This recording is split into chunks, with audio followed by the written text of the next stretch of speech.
முகத்துல இருக்கிற கரும்புள்ளியை போக்குற கிரீம், முகத்தை வெள்ளையாக்குற கிரீம், பிஸ்கட், பேஸ்ட், சாக்லேட், தேனுன்னு லிஸ்ட் போயிட்டே இருக்கு. 1 இல்ல 2 இல்ல 500 விதமான பொருட்களை இவங்க தயாரிக்கிறாங்க. இந்த வீடியோவை நீங்க பார்த்துட்டு இருக்கிற இந்த நேரத்துல கூட ராம்தேவ் புதுசா ஒன்று தயாரிச்சு மார்க்கெட் பண்ணிட்டு இருப்பாரு. இப்ப கூட மாட்டு மூத்திரத்தில இருந்து ஃபினாயில் தயாரிச்சிருக்காரு. அதுக்காக மாசம் 5000 லிட்டர் மாட்டு மூத்திரத்தை வாங்குறதுக்கு கவர்மெண்ட் கிட்ட அக்ரிமெண்ட் போட்டிருக்காரு. மரபு, இயற்கை, ரசாயனம் சேர்க்காதது, ஆயுர்வேதங்கிற வார்த்தைகளை நம்பி மக்கள் அதிக அளவு பதஞ்சலி தயாரிப்புகளை பயன்படுத்த ஆரம்பிச்சிருக்காங்க. நம்ம மரபை மீட்கிறதா சொல்ற ராம்தேவ் நம்ம நாட்டுக்கும் உணவு பழக்கத்துக்கும் கொஞ்சமும் சம்பந்தம் இல்லாத நூடுல்ஸையும் ஜாமையும் தயாரிக்கிறார். அதையும் வாங்க நம்ம மக்கள் போட்டி போட்டு கியூல நிக்கிறாங்க.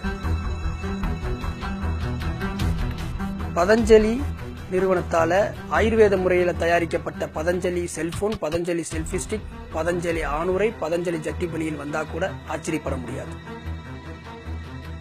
பதஞ்சலி நிறுவனத்தோட CEO பாலகிருஷ்ணன் இந்தியாவில் இருக்கிற பணக்காரர்களில் ஒருவர். இவரோட சொத்து மதிப்பு 16,000 கோடி. அப்படின்னா ராம்தேவோட சொத்து எவ்வளவு இருக்குன்னு கணக்கு போட்டு பார்த்துக்கோங்க.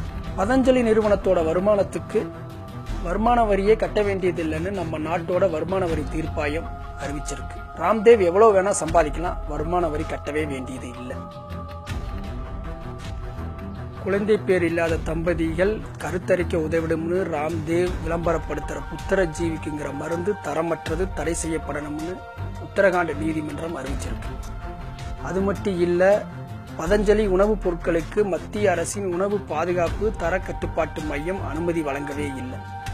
வேறொரு நிறுவனத்திடமிருந்து தேனை வாங்கி அதன் மேல பதஞ்சலி ஸ்டிக்கரை ஒட்டி விற்பனைக்கு விடுறாங்க.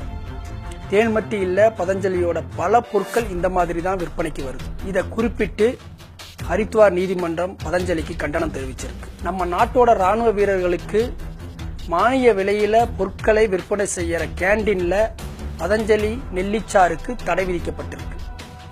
இவ்வளவு நடந்தும் இந்த அரசாங்கம் பதஞ்சலிக்கு எதிராக எந்த நடவடிக்கையும் எடுக்கவில்லை. அந்த பொருட்களை ஆய்வுக்கு உட்படுத்தவும் இல்லை. பிரதமருக்கு மிகவும் நெருக்கமான ராம்தேவை யார்தான் கேள்வி கேட்க முடியும்?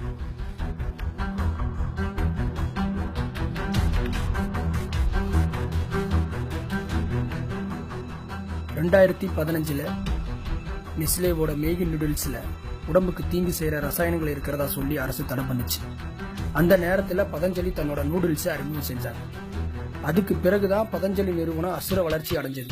இப்போ பிளாஸ்டிக் அரிசி பற்றிய செய்திகள் மக்கள் மத்தியில பெரும் பீதி உருவாக்கியது. இந்த நேரத்துல ராம்தேவ் பாக்கெட்ல அடைத்து விற்கப்படும் பதஞ்சலி அரிசியின் விற்பனையை வேகப்படுத்தியிருக்காரு. பிளாஸ்டிக் அரிசி செய்தி வரும் அதே வேளையில பதஞ்சலி அரிசி குறித்த விளம்பரங்கள் அதிகமா வந்துட்டு.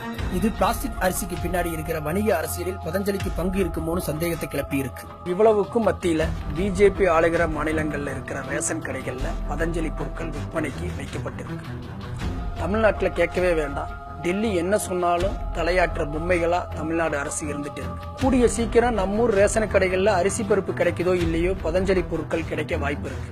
வெறும் பச்சை வேட்டி கட்டிக்கொண்டு நாம் என்ன சாப்பிட வேண்டும், எதை சாப்பிட்டால் ஆரோக்கியமாக இருக்கலாம் என்று வாழ்நாள் முழுக்க பேசி வந்த நம்மாழ்வாரை கண்டுகொள்ளாத இச்சமூகத்தில் இப்படியான அவலங்கள் அரங்கேறத்தான் செய்யும்.